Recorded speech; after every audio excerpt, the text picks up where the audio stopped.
un post assez ouf avec un prêtre africain qui fait un prêche et qui dit oui, vous qui êtes moche, vous jugez les gens beaux pour se laisser aller au plaisir de la chair.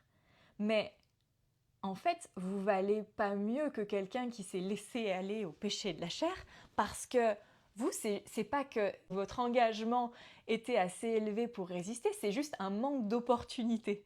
J'ai un peu bugué devant cette vidéo et après je me suis fait la réflexion et je me suis dit, c'est pas déconnant ce qu'il dit. En fait, il se passe la même chose avec l'argent. On a peu d'argent, il se peut qu'on ait peur qu'en ayant plus, on devienne quelqu'un de différent et quelqu'un de mauvais. Et en fait, beaucoup de gens choisissent inconsciemment de rester plutôt fauchés pour éviter d'avoir l'opportunité d'être quelqu'un qui pêche dans les restes de conditionnement religieux. Il y a une espèce de sécurité qui s'installe comme une fausse illusoire stupide. Trop dommage, tu passes à côté de tellement kiff.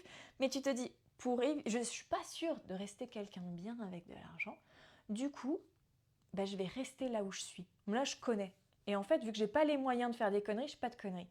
Mais ça me semblerait vachement plus cool d'augmenter son niveau de conscience par rapport à soi, par rapport à l'argent, son niveau de responsabilité, et pouvoir vivre une vie où en fait il y a plus de plaisir, où il y a plus de kiff, où tu as plus de... Tu peux partir en vacances, et tu peux partir en vacances dans des endroits cool, et tu peux t'es devenu une personne consciente, tu vas pouvoir nourrir peut-être des œuvres caritatives qui te font sens, placer ton argent dans des endroits qui sont intelligents pour nourrir les valeurs qui sont les tiennes, plutôt que de rester tout rikiki comme ça toute ta vie.